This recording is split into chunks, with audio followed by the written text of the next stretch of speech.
tahun 2014, para ilmuwan menemukan tanaman yang terawetkan di dalam getah pohon atau ember. Dan ini merupakan sebuah kejadian yang langka.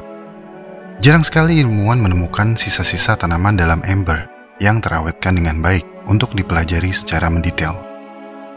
Karena sebagian besar fosil yang ditemukan dalam ember umumnya adalah serangga karena ukurannya yang cenderung kecil, sehingga getah pohon dapat dengan mudah membungkus mereka. Sedangkan pengawetan sisa tanaman yang berukuran lebih besar dari serangga pastinya lebih sulit, karena tanaman jenis ini cepat membusuk dan bisa dipastikan tidak akan selamat dalam fosil batuan. Fosil ember ini mengawetkan sesuatu yang sangat langka dengan sangat baik. Dan ember yang diperkirakan berasal dari kala Eosen dinyatakan sebagai bukti fosil pertama dari famili tanaman karnivora Rhoridulaceae, yang saat ini merupakan tanaman endemik di Afrika Selatan. Dan berkat fosil ini, keluarga mereka diduga tersebar luas selama kala Eosen. Dalam video kali ini kita akan membahas tanaman karnivora lagi dengan durasi yang lebih panjang.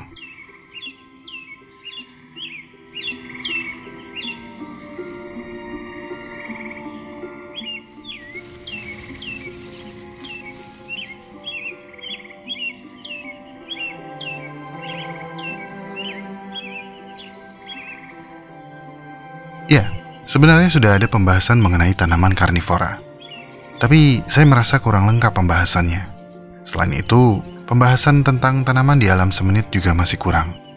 Dan rencananya, video-video yang lama akan di-remake. Oke, tadi sampai mana? Oh iya.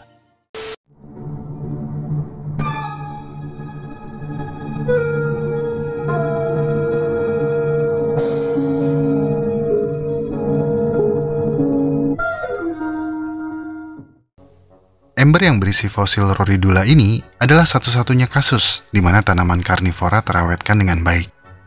Tapi, ini tidak menjadikan Rhoridula sebagai tanaman karnivora pertama. Karena perilaku karnivora pada tanaman sebenarnya telah berevolusi secara independen setidaknya 9 kali. Dan kebanyakan tanaman yang berevolusi ini tidak berkerabat dengan satu sama lain. Sepertinya ada sesuatu yang terus mendorong beberapa tanaman untuk mengadopsi gaya hidup yang ekstrim ini. Tapi apa penyebabnya? Dan bagaimana? Serta mengapa tanaman berevolusi menjadi karnivora? Semua berhubungan dengan kebutuhan utama mereka. Ketika beberapa hal mendasar yang dibutuhkan sebagian besar tanaman, seperti matahari, air, dan nutrisi menjadi sulit didapatkan, beberapa tanaman dapat beradaptasi dengan cara yang tidak terduga untuk memastikan dirinya mendapatkan semua itu dan menjamin kesuburannya. Jika kamu menganggap tanaman karnivora unik dan mempesona, yes, kita sama. Charles Darwin menerbitkan satu buku tentang mereka pada tahun 1875, setelah menghabiskan sekitar 1 dekade untuk mencoba mencari tahu secara persis bagaimana tanaman unik ini bekerja. Tetapi para ilmuwan setelah Darwin butuh waktu sekitar 100 tahun lebih untuk menetapkan kriteria-kriteria yang menjadikan satu tanaman sebagai tanaman karnivora. Dan kriteria-kriteria tersebut masih digunakan hingga saat ini. Ada 2 kriteria utama yang tanaman harus lakukan jika mereka ingin dianggap sebagai tanaman karnivora. Kriteria pertama, ia harus memiliki kemampuan untuk mengambil nutrisi dari mangsa yang mati di permukaannya atau terperangkap di dalamnya. Mangsa itu biasanya serangga, tapi tak jarang juga mereka memangsa vertebrata, seperti tanaman kantong semar, yang pernah diamati memakan salamander, ular, katak, bahkan tikus. Tapi tidak cukup jika tanaman memiliki pertahanan yang hanya dapat membunuh hewan yang mencoba memakannya. Ia juga harus mendapatkan nutrisi dari hewan yang mereka bunuh, dan memberi keuntungan bagi pertumbuhan atau berdampak bagi penyebaran mereka. Yang membuat kita masuk ke dalam kriteria kedua, yaitu tanaman harus memiliki setidaknya 1 dari 3 adaptasi yang aktif, yaitu memikat, menangkap, atau mencerna mangsanya. Jika kamu adalah tanaman yang melakukan setidaknya 1 dari 3 adaptasi tersebut, ditambah menyerap nutrisi seperti dalam kriteria pertama, maka selamat, kamu adalah tanaman karnivora. Tapi, alam sangat random. Alam tidak bisa ditebak. Jadi selalu ada pengecualian untuk kriteria-kriteria tersebut.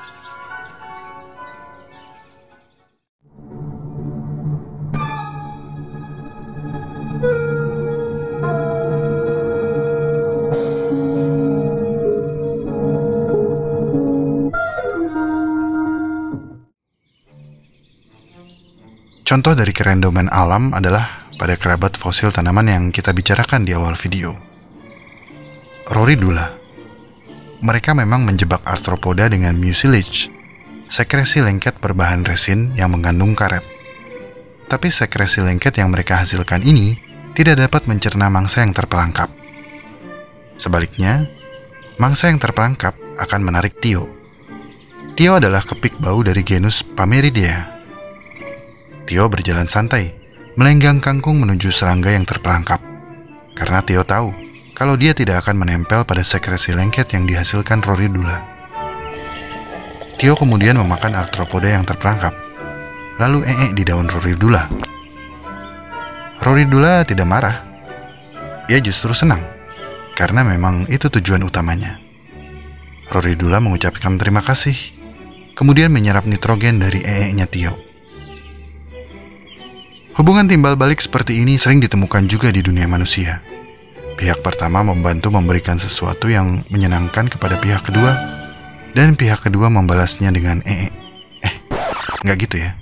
Anyway, kesimpulannya, Rhoridula memang menggunakan mutual yang bersedia mencerna mangsa mereka. Tapi mereka masih mendapat manfaat dari kematian mangsanya.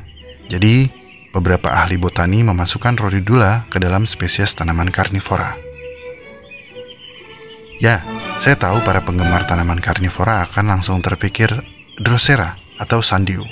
Mereka mirip dan sering terlihat tumbuh dalam satu habitat.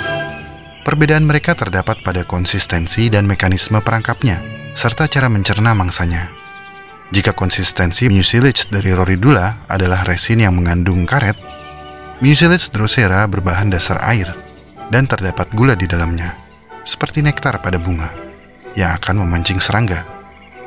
Jika serangga menempel, tentakel Drosera yang aktif akan dengan cepat membungkusnya. Lalu kelenjar pada tentakel ini akan melepaskan enzim pencerna yang akan melumat mangsa dan menyerap nutrisinya. Mirip kayak teman kamu yang suka bungkus-bungkus itu ya. Sebenarnya ada banyak tanaman lain yang diketahui memenuhi kriteria karnivora. Hingga lebih dari 540 spesies yang diketahui. Kita dapat menemukan tanaman karnivora di setiap benua, kecuali di mana? Di Antartika. Dan mereka tampaknya telah berevolusi antara 95 juta hingga 1,9 juta tahun yang lalu, berdasarkan metode jam molekuler. Jam molekuler adalah istilah kiasan untuk teknik pengiraan dalam menyimpulkan waktu di masa prasejarah, yang menggunakan tingkat mutasi biomolekul yang terjadi ketika dua atau lebih bentuk kehidupan bersimpangan antara satu sama lain. Antara 95 juta dan 1,9 juta tahun mungkin terdengar seperti rentang waktu yang sangat jauh. Tapi ingat, tanaman karnivora tidak berasal dari satu sumber. Misalnya, baru sekitar 60 juta tahun yang lalu, perubahan genetik utama dalam evolusi karnivora terjadi pada nenek moyang Venus flytrap dan Sandiu. Sementara, kantong semar diperkirakan baru muncul sekitar 48 juta tahun yang lalu. Dan karnivora botani termuda yang diperkirakan adalah dua spesies Bromelia yang berevolusi sekitar 1,9 juta tahun yang lalu. Dari perbedaan tersebut, setidaknya aman jika dikatakan bahwa kebanyakan tanaman karnivora mengalami evolusi konvergen. Apa itu evolusi konvergen? Evolusi konvergen adalah evolusi yang terjadi ketika organisme yang tidak berkerabat dekat memiliki adaptasi dan fungsi fisik yang mirip sebagai respons terhadap kondisi habitat yang serupa. Evolusi konvergen pada hewan dapat dilihat di burung kolibri dan burung madu. Mereka sama-sama menghisap madu, tapi mereka tidak berkerabat dekat.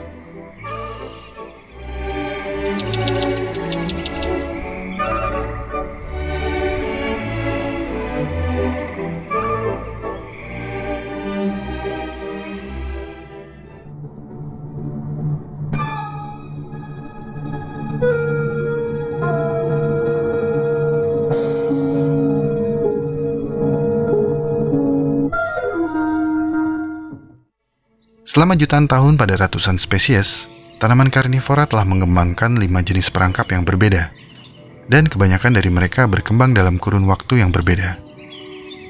Dua sifat utama dalam perangkap tanaman karnivora adalah perangkap pasif dan perangkap aktif. Perangkap pasif adalah jika mangsa hanya terjebak dan tidak bisa melarikan diri. Sementara perangkap aktif adalah jika tanaman benar-benar bergerak untuk memastikan mangsanya tidak bisa melarikan diri. Pitfall trap atau perangkap lubang adalah perangkap pasif standar yang digunakan oleh tanaman seperti kantong semar dan bromelia. Mangsa yang mendarat di permukaan licin dari mulut tanaman ini akan terpleset dan meluncur ke dalam genangan cairan yang mengandung enzim pencerna.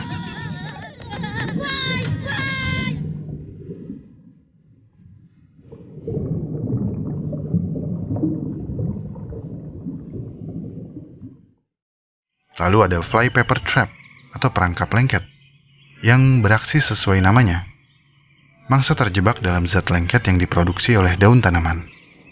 Perangkap ini bisa aktif atau pasif.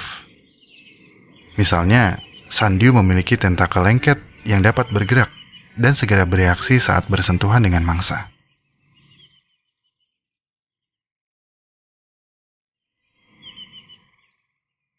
Lalu ada snap trap atau perangkap jepret yang bersifat aktif. Jenis perangkap ini menggunakan mekanisme daun yang dapat menutup dengan cepat untuk menangkap mangsa, seperti pada Venus flytrap yang sangat terkenal.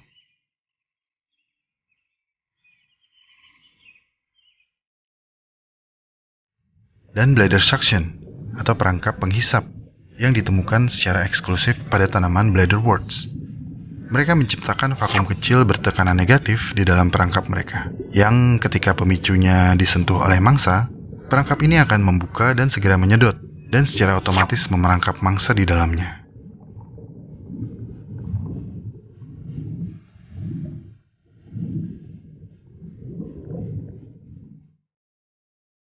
Terakhir ada eel traps atau jebakan belut. Perangkap pasif yang memaksa mangsa untuk bergerak maju menuju organ pencernaan. Untuk memastikan mangsa tetap bergerak maju, mulut atau lorong pada tanaman ini memiliki semacam duri halus atau rambut yang mengarah ke dalam. Ini akan mencegah mangsa bergerak mundur atau keluar dari perangkap.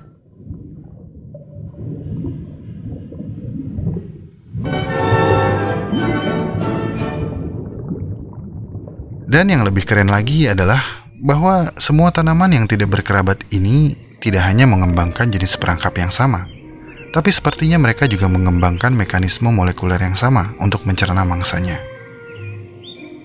Misalnya, garis keturunan dari 3 jenis tanaman kantong semar terpisah lebih dari 100 juta tahun yang lalu. Mungkin jauh sebelum salah satu dari mereka menjadi tanaman karnivora.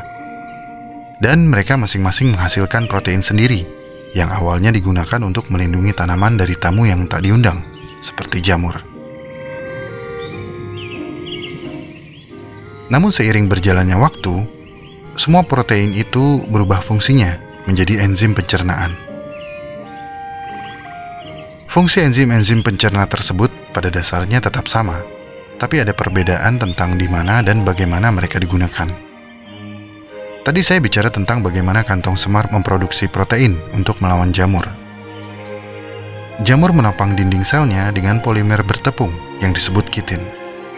Dan kitin ini juga merupakan bahan dasar dari exoskeleton arthropoda. Jadi protein yang awalnya digunakan untuk melawan jamur akhirnya naik kelas menjadi kitinase, enzim dalam cairan pencerna yang mampu melarutkan cangkang luar arthropoda menjadi seperti seblak.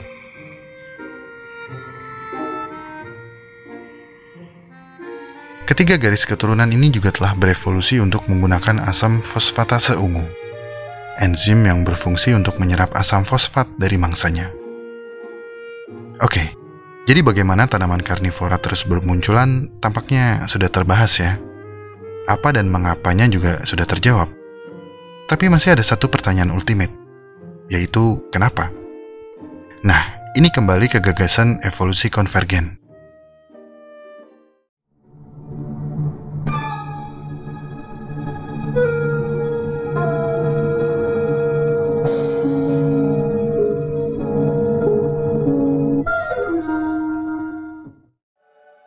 Semua tanaman karnivora yang berbeda ini merespons kondisi lingkungan mereka dengan cara yang serupa.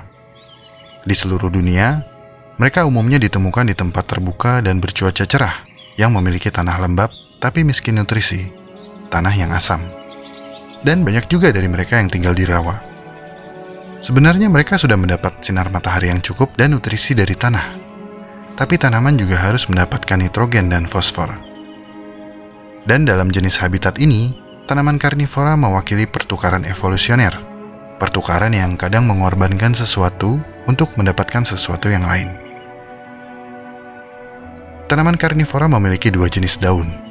Daun biasa yang berfotosintesis dan daun yang telah dimodifikasi menjadi perangkap.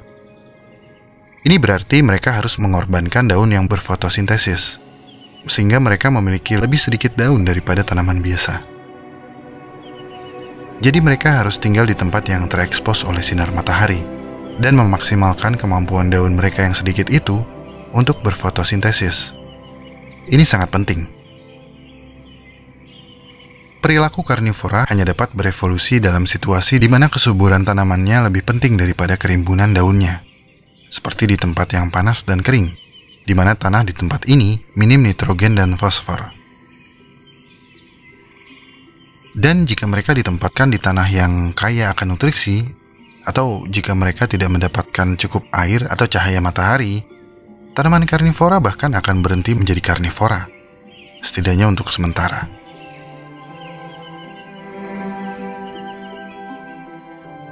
Dan tanaman yang pertama kali berevolusi mengembangkan adaptasi ini, kita belum mengetahuinya.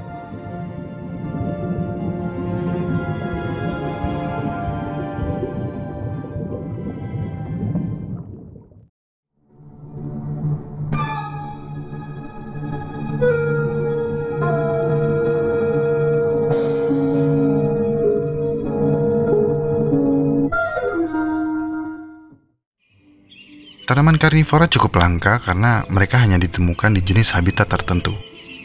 Jadi kemungkinan mereka untuk menjadi fosil lebih kecil daripada jenis tanaman lain yang tersebar luas.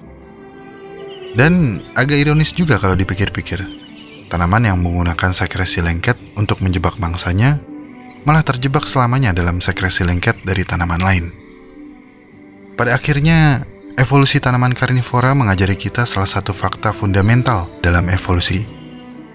Organisme yang tidak berkerabat dapat menemukan solusi yang serupa untuk masalah yang sama, yang akhirnya mencapai tujuan yang sama, yaitu bagaimana bertahan hidup. Dari tanaman karnivora kita belajar tentang tujuan hidup. Perjalanan hidup tidak pernah berakhir. Akan selalu ada perubahan, baik itu peningkatan atau penurunan. Apapun itu, kita harus tetap melanjuti perjalanan ini dengan hati yang besar. Karena terkadang, perjalanan inilah yang mengajari kita banyak hal tentang tujuan hidup kita.